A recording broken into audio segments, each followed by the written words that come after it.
रामपुर नाम के गांव में कमला नाम की एक औरत अपने परिवार के साथ रहती थी। कमला की एक बेटी थी जिसका नाम पलक था और उसकी एक बहन की बेटी थी जिसका नाम नयन था।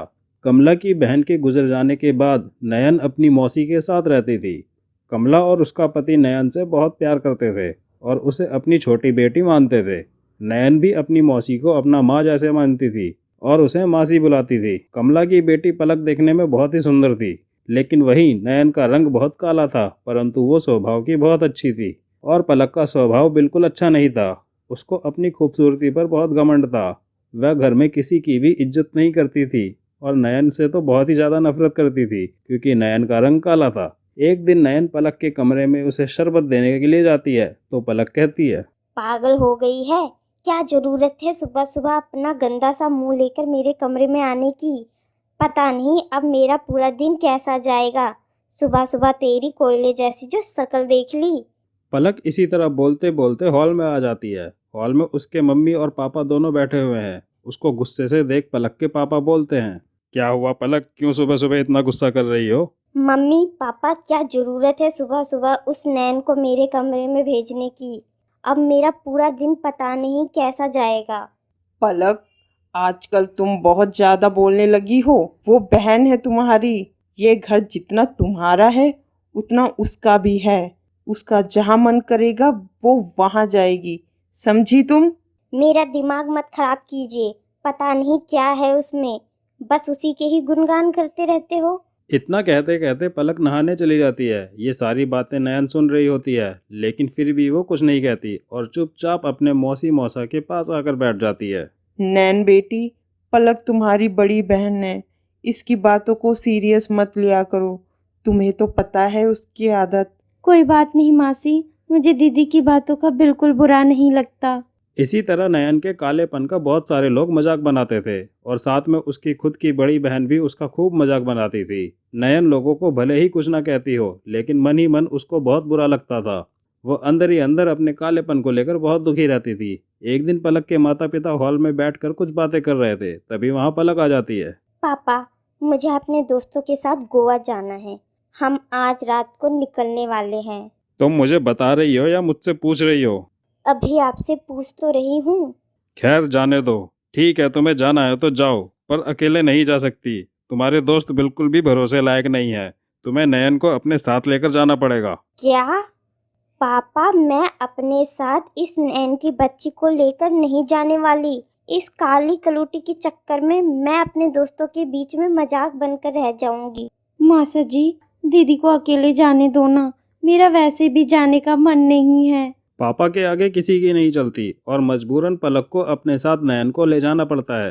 पलक नयन को साथ लेकर चली तो जाती है, पर पूरे रास्ते उसका मुंह बना रहता है। वहां पहुंचने के बाद एक दोस्त उससे कहती है, पलक, तूने मुंह क्यों लटका रखा है? मुंह ना लटकाऊं तो क्या करूं? पापा ने इस कलूटी को मेरे साथ जो भेज दिया, पूरी ट्रिप की ऐसी की तैसी हो गई। क्या हुआ यार? बहन है तेरी और हमें कोई दिक्कत नहीं है। वो खुद तुमसे कितना अलग होकर चल रही है। आज का दिन मैं इसके लिए आखिरी बना दूंगी। इसको मैं नहीं छोड़ूंगी। आज इसका किस्सा ही खत्म। बस तुम मेरा साथ देना। पलक नयन को लेकर समुद्र किनारे बोटिंग करने चली जाती है और समुद्र के बीचों बीच पहुंचकर उसको धक्का दे देती है। आ, दीदी, मुझे बचाओ। आपने मुझे धक्का क्यों मारा? प्लीज मुझे बचाओ। इस तरह नयन पलक से मदद की गुहार लगाने लगती है, लेकिन वहां आसपास कोई नहीं होता। पलक फटाफट अपने बोट को लेकर समुद्र किनारे आ जाती है और बहुत खुश होती है। पलक को ये बात तो पता ही नहीं थी कि नयन को तैरना भी आता है। जैसे तैसे नयन तैर कर समुद्र के दूसरे किनारे पहुंच जाती है और किनारे पर जाकर एक पेड़ के सहारे बैठकर रोने लगती है। मेरी बहन ने मेरे साथ ऐसा क्यों किया? इसलिए क्योंकि मैं काली हूँ। अगर आज मुझे तैरना नहीं आता तो शायद आज मैं मर चुकी होती। दीदी ने मेरे साथ बहुत गलत किया। नयन वहां बैठकर बहुत रोती है। तभी उसे किसी और के रोने की आवाज आती है। इधर उधर देखती है और आवाज का पीछा करने लगती है। आवाज का पीछा करते करते वो एक बूढ़ी औरत के पास जा पहुंचती है और कहती है, क्या बात है अम्मा, आप रो क्यों रही हो?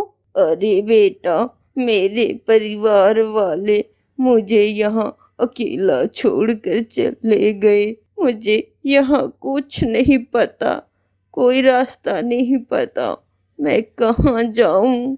आपके परिवार वालों ने तो आपके साथ बहुत बुरा किया, मैं आपकी क्या सेवा कर सकती हूँ? आप बताइए, मैं आपकी कोई भी मदद करने के लिए तैयार हूँ। बेटा, मुझे किसी आश्रम में छोड़ दो, मैं वही अपना जीवन व्यतीत कर लूंगी। ठीक है अम्मा। दोनों आश्रम की ओर चलने लगते हैं। रास्ते में अम्मा कहती है, बेटा, मुझे बहुत प्यास लगी है, थोड़ा पानी पिला दो। नयन पास वाली नदी से पानी लाकर अम्मा को पिलाती है। थोड़ी आगे चलने के बाद अम्मा के पैर में कांटा चुभ जाता है। नयन अम्मा के पैर से कांटा निकालती है और फिर कुछ जड़ी बूटी उनके पैर में लगा देती है। फिर दोनों चलने लगते हैं। थोड़ी दूर चलने के बाद अम्मा फिर से कहती है, बेटा, मुझसे अब और नहीं चला जा रहा, मुझे बहुत भूख लगी है।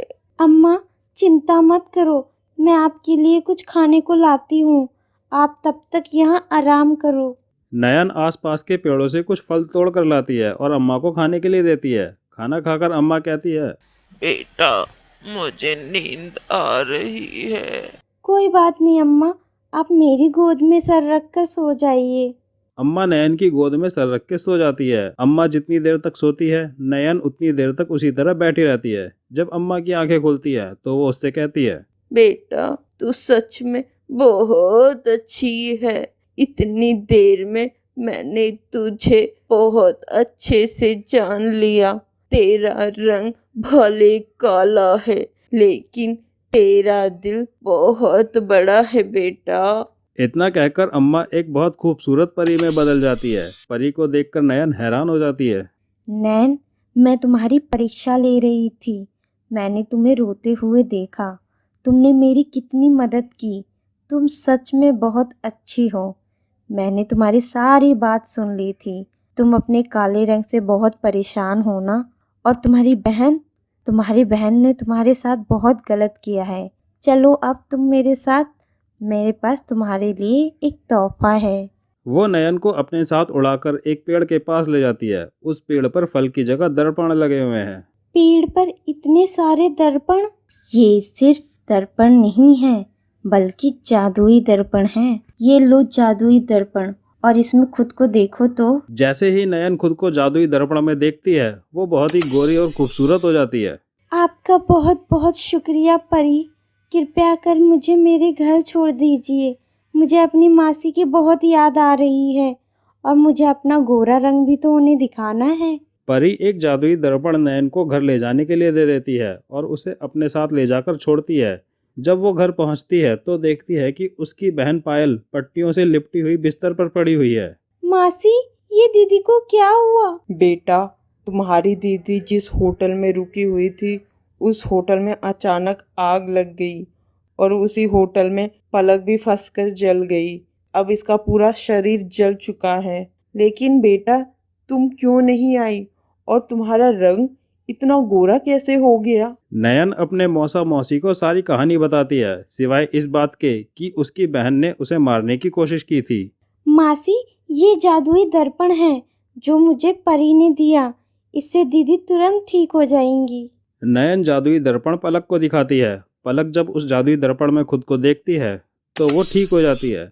पलक को अब अपनी गलती का बहुत पछतावा होता है। माँ, नैन ने आप सबको पूरी बात नहीं बताई। दरअसल मैंने नैन को मारने की कोशिश की थी। मुझे माफ़ कर देना नैन, मैंने तेरे साथ कभी अच्छा सलूक नहीं किया। प्लीज़ मुझे माफ़ कर दे मेरी छोटी बहन। नयन पलक को माफ करके उसे गले से लगा लेती है। दोनों बहन प्यार से रहने लगती हैं। दोस्तों, हमारी कहानी आपको कैसी लगी हमें कमेंट करके ज़रूर बताइएगा, और चैनल को लाइक, शेयर और सब्सक्राइब ज़रूर करिएगा। धन्यवाद।